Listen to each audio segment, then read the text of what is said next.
friends, welcome back for another shave today, which is brought to us by this vintage Yardley soap. I picked this up not very long ago, and this will be my second try with it. It's so good that it still even has a little bit of the imprints on there. This is going to last me some time. Our gear today, we're using the Semogue 1305, a vintage 57 Gillette Super Speed, and then some specialties. It's almost kind of a little bit of a stunt shave thrown in at you.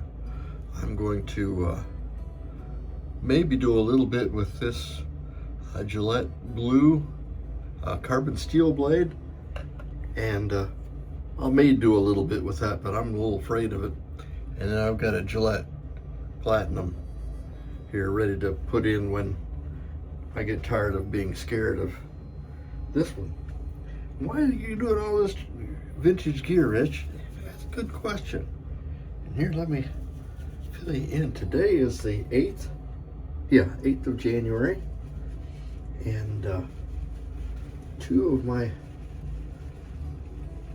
are two famous birthdays. There's lots of more famous birthdays on the 8th of July, but two stand out in particular for me today, and that's Elvis and David Bowie had the same birthday. Bowie was a big fan of Elvis and recorded a couple of his songs in a concert. I can't remember what they are right offhand, but I know he did. And he even wrote some songs. Golden Years was one of which was kind of pointed at Elvis. And going to the history of these things, the reason I picked these items, most of these are just working man soaps and gear, going back to Elvis's days in Tupelo when he was quite there in the poverty land and just post-depression. And of course, David Bowie, before he became, before the Ziggy Stardust days, he had some pretty lean years too. And so we found some shave gear that both of them probably, almost for sure, Elvis, and quite likely David Bowie also would use this gear. And Yardley soap is a good working man's kind of a regular soap in the early 20th century, first half of it, and likely one that both of these gentlemen probably would have used. Now let's look at the blade that was real common in that time and century, is this Gillette Blue.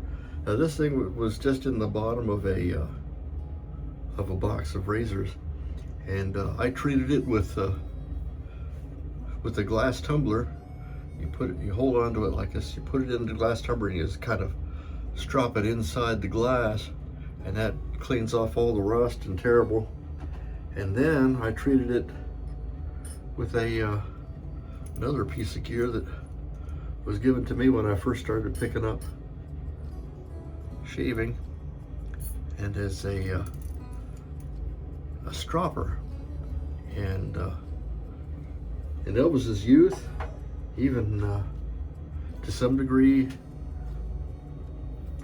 David Bowie, when you get gear and you're shaving and doing stuff, and you don't have resources, you try to stretch your dollars, and that's what stropping your blades and using equipment that is older. 57 is a little bit older than Bowie might have used, but he might have used reused older equipment. Lean years do that to you. Now we're gonna see how this blade does. I don't intend to do the whole shave with it. That would be a little bit too sporty, I think.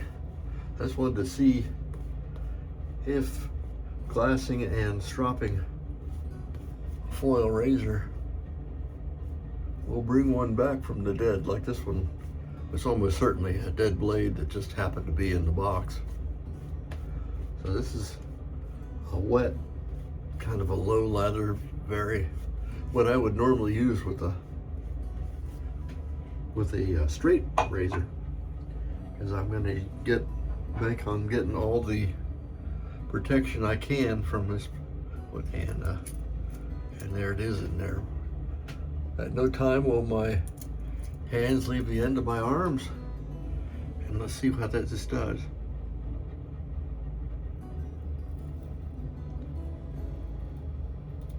Tuggy, but certainly serviceable. I don't think I would. I'm kind of spoiled, but if you leave little short strokes, it actually kind of does the job. Get down here under my chin where I have something else that you got to be careful when you're reusing a blade of unknown origin. You know, that's how you get tetanus, so you just got to be careful. Make sure your inoculations are up to date. Yeah. Surprise! That stropper dates from the very early parts of the 20th century. The patent date on it was 1919, just after World War I, where these kind of items was routinely reused for as long as possible. Now we're going to go back with a Gillette Platinum. Now, you know, I usually use Wizamets, but I'm doing Gillette products here just in deference to what the boys would have been using. And Gillette Platinum, this is a premium, pretty good blade.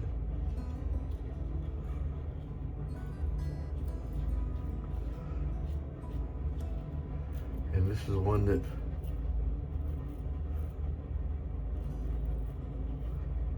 made by Gillette in the now closed Russian plants, and moving production up apparently into India or elsewhere, China and India, I guess.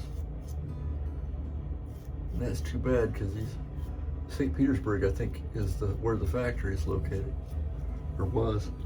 They still make, I think, Wizamets are still being made there.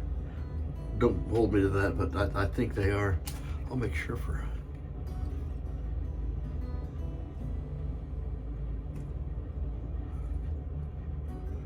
You know, you got a foreign blade when everything's in Farsi. This may be a Saudi blade, or made, because that's all the stuff in here is in Farsi. Huh. Neat. I hadn't looked at that box before I opened it up.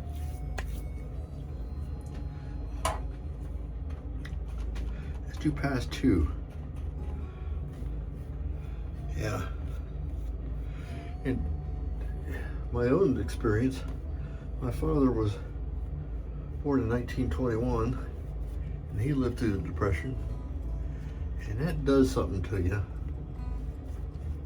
And he lived, Dad was tighter than tree bark. He would stretch everything to the nth degree, which I think might be why he started using an electric razor, because it didn't cost you. You didn't have to buy disposables, he just did. But I know he did use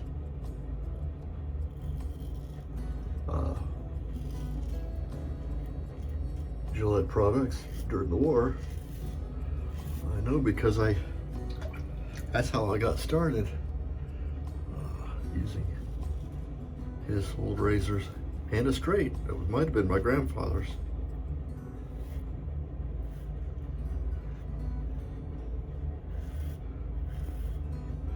And pretty nice blade. This platinum is pretty good. I'm glad I have some of these. I'll be kind of looking, knowing that my favorite blades are not in production anymore, looking for a replacement blade, and this one, if I can get them. Of course, I have thousands of Wismats owing to that clerical mistake. I'll probably never run out of blades, but if I did, this is one that I would I think would be pretty good.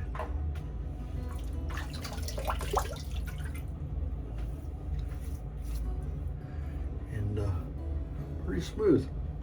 I'm impressed with how that blue came around, because it had next to no edge when I found it. And I had known about glassing. It's called glassing, when you take run the blade into a tumbler. Make sure you get one that's got a smooth inside. Some of them aren't quite so smooth.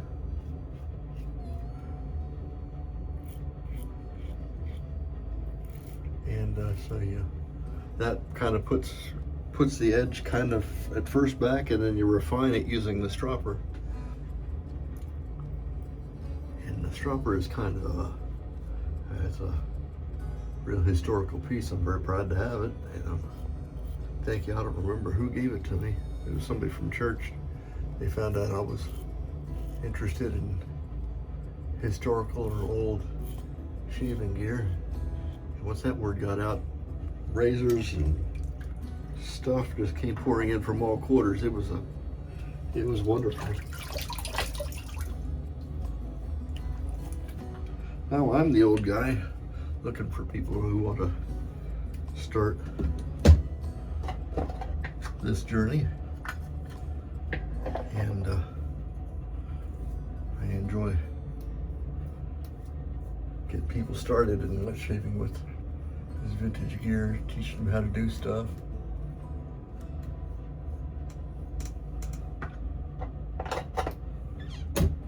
I did something like that at the scout camp last summer,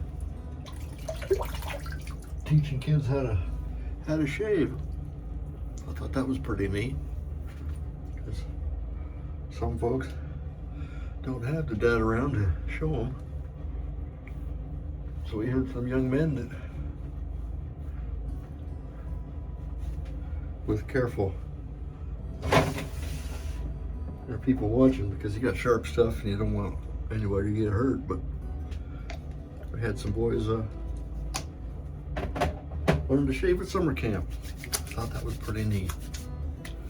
Our Thayer's Lemon, and then our vintage working man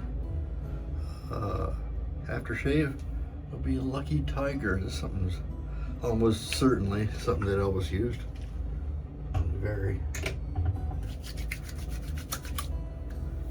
I think he wore Old Spice, but he did certainly Lucky Tiger in his youth when he was getting started before the war.